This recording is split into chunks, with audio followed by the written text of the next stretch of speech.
اللہ اللہ اللہ اللہ۔ السلام علیکم ورحمۃ اللہ وبرکاتہ۔ اللہ تعالیٰ نے ہم لوگوں کو دو چیزیں بہت زیادہ امپورٹنٹ تھنگز دی ہیں، وہ یہ کہ ایک سنت، دوسرا قرآن پاک۔ اگر ہم ان دونوں چیزوں کو مضبوطی سے تھام کر رکھیں گے تو ہم اس دنیا میں بھی کامیاب ہیں اور آخرت میں بھی کامیاب ہیں۔ اگر ہم ان دونوں چیزوں کو چھوڑ دیں گے تو نہ اس دنیا میں بھی ہم ناکام ہوں گے اور آخرت میں بھی ناکام ہوں گے۔ اب یہ امپورٹنٹ چیزیں کیا ہیں؟ یہ کیوں ہیں؟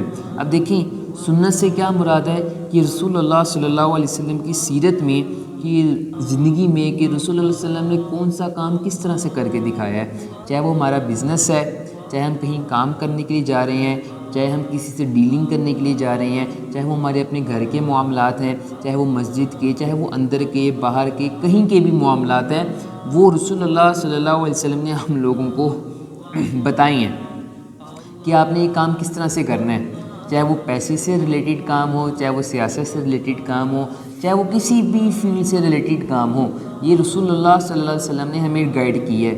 اب یہ ہے سنت عمل، سنت یہ کہ جی دیکھیں کہ رسول اللہ صلی اللہ علیہ وسلم نے یہ کام کس طرح کیا ہے۔ میں جو کام کرنے کے لیے جا رہا ہوں، اب میں بیت الخلا جا رہا ہوں، اب مجھے کس طرح سے جانا ہے، کہ کون سا کیا کام کس طرح کرنا ہے، یہ مجھے پتہ ہونا چاہیے۔ یہ سنت ہے کہ میں نے دائیں پاؤں کون سا پہلے باہر رکھنا ہے، کون سا اندر رکھنا ہے، یہ مجھے سارا پتہ ہو۔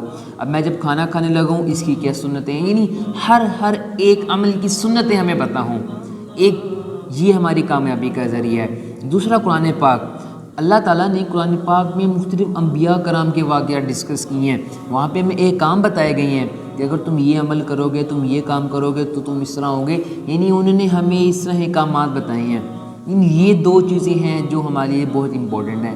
اب دیکھیں، اب ایک بندہ خود سے ہی کہ جی میں یہ قرآن پاک کو میں مانتا ہوں تو بس مجھے اب یہ کچھ نہیں کرنا، تو قرآن پاک سے آپ کو کبھی کچھ نہیں سمجھ آئے گا، قرآن پاک سے کچھ نہیں سمجھ آئے گا جب تک آپ رسول اللہ صلی اللہ علیہ وسلم کی سنتوں کو نہیں دیکھو گے، ان کی سیرت کو نہیں پڑھو گے، آپ احادیث میں نہیں جاؤ گے، تو یہ بہت امپورٹنٹ چیز ہے۔ اس لیے ہمیں چاہیے کہ ہم ایسے اللہ والوں سے، جنہوں نے سیکھا ہوا ہے، ان لوگوں سے سیکھیں، بجائے ہم اپنے پاس سے ہوا میں تیر چلائیں۔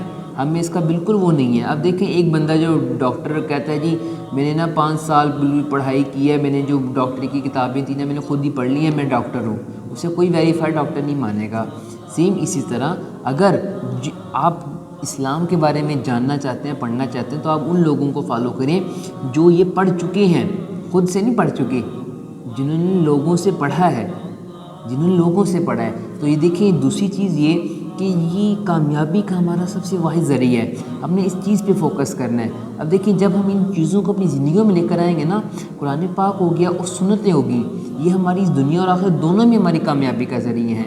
اب دیکھیں، اب اس طرح اللہ تعالیٰ بھی خوش ہوتے ہیں، اللہ کی مخلوق خوش ہوتی ہے، اور ہماری زندگی میں جو خوشیاں، سکون اور آسانیاں آئیں گی وہ ان دونوں چیزوں سے آئیں گی۔ آپ دیکھیں کہ جب پہلے نا سٹارٹنگ میں تھوڑی سی اللہ تعالیٰ اپنے بندے کو آزماتے ہیں، تھوڑی سی مشکلات آتی ہیں، لیکن ہم نے اس پہ ثابت قدم رہنا ہے، ہم نے اس پہ ڈٹ جانا ہے، اس سے پیچھے نہیں ہٹنا، تو کیا ہوتا ہے پھر اللہ تعالیٰ آسانیوں کے، سکون کے، خوشیوں کے راستے ہمارے لیے آباد کرتے ہیں، کھولتے ہیں۔ تو یہ ہمیں چیز سمجھنی چاہیے۔ تو اس لیے جب ہم اس کو آگے لے کر چلیں گے، اس پہ ہم عمل کریں گے، تو اللہ تعالیٰ ہمارے لیے آسانیاں پیدا کریں گے۔ تو اسی لیے اللہ تعالیٰ اس دعا کہ اللہ تعالیٰ اس کو ہمیں سمجھنے کی اور عمل کرنے کی توفیق عطا فرمائے۔ السلام علیکم ورحمۃ اللہ وبرکاتہ۔